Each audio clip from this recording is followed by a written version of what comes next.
Welcome to Farmers to Florists, the podcast serving the floral industry from seed to centerpiece. I'm Dr. Liz Fiedler Mergen, flower farmer, wedding florist, and owner of Sunny Mary Meadow, a flower farm and event venue I built in central Minnesota. This podcast makes local flowers easier to grow, easier to design with, and easier to sell. Each week, we'll talk about crop planning, recipe building, wholesale relationships, data-driven decisions, and how to build a floral business that doesn't burn you out. Yes, this podcast is a companion guide to Farmers to Florists platform at farmerstoflorist.com.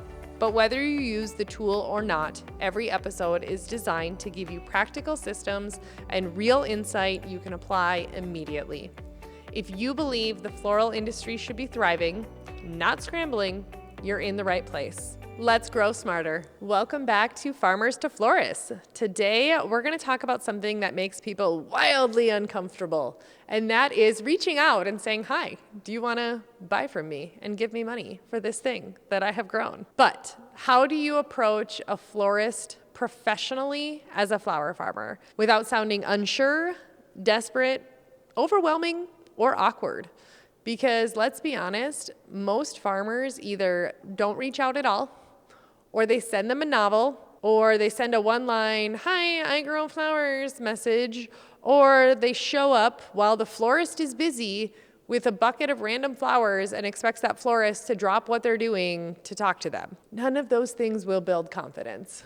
So the first thing I want you to do is shift your mindset. You are not asking the florist for a favor. You are offering a solution to them. They need reliable product. They need local sources.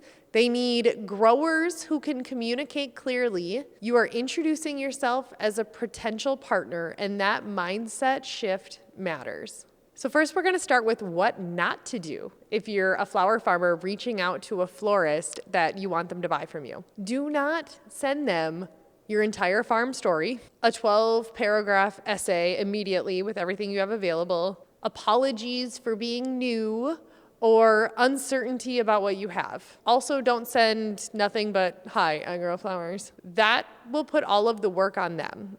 The professional outreach will reduce the friction. So instead, what do you include? Keep it simple and structured. Who you are, where you're located, what you grow, your growing season, and how ordering works. That's it. Clear, direct, confident.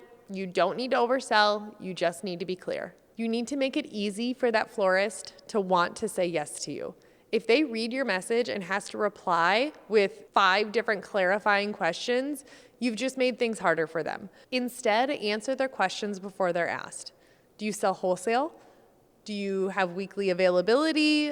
Do you deliver, or is it pickup? Are you open to recipe collaboration and growing to order? That clarity will signal professionalism, and they're going to want to work with you. Keep in mind that you don't have to have everything figured out, but avoid this language by saying, I'm just starting out. I don't know if this is good enough. I'm not sure how this works. Instead, say, I'm working on building my wholesale relationships this season. I'm offering weekly availability updates. I'd love to connect and see if this could support your design work. A subtle shift and a big difference. So here's the follow-up part I want you to keep in mind. If you do not hear back from them, follow up once. Not 10 times, once. Florists are busy. It doesn't mean no. It often just means they're overwhelmed. And that professional persistence builds trust, and aggressive follow-ups can break it. And so keep in mind that the florist's event season and your growing season don't always perfectly align. As much as we want brides to schedule their weddings only around peony and ranunculus and dahlia season, sometimes they're extended way late into the fall, sometimes they're starting earlier in the spring, and so they might not be getting married and having their wedding flowers exactly when you need them. And so just keep in mind that the florist, if they're not reaching out, maybe they're busy, but don't follow up a ton of times, just let it be. So keep in mind that your presentation does matter. So if that florist asks you to bring something over, just drop off a small sample bucket and remember that quality over quantity counts.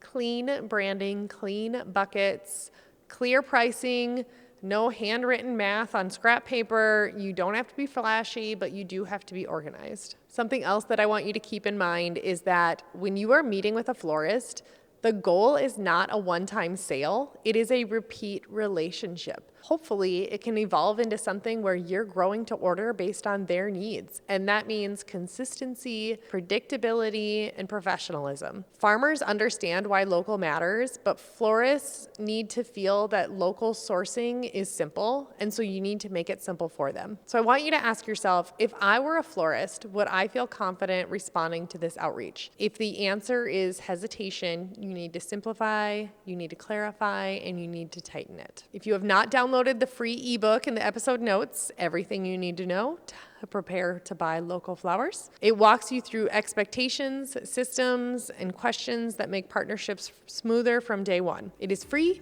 and it's in the show notes. Thank you for listening. I hope this was helpful. Thank you for listening to Farmers to Florists. If this episode gave you clarity or helped you think differently about local flowers, I'd love to have you join us. Visit farmerstoflorist.com to explore the platform or jump into live office hours. If you know a flower farmer or florist who's trying to make local easier, send this episode their way. We're on Facebook, Instagram, YouTube, Spotify, Apple, wherever you get your podcasts, and LinkedIn for some reason. And you'll find direct links to everything in the show notes. Let's build stronger systems together, stronger relationships, and a stronger floral industry. Thank you.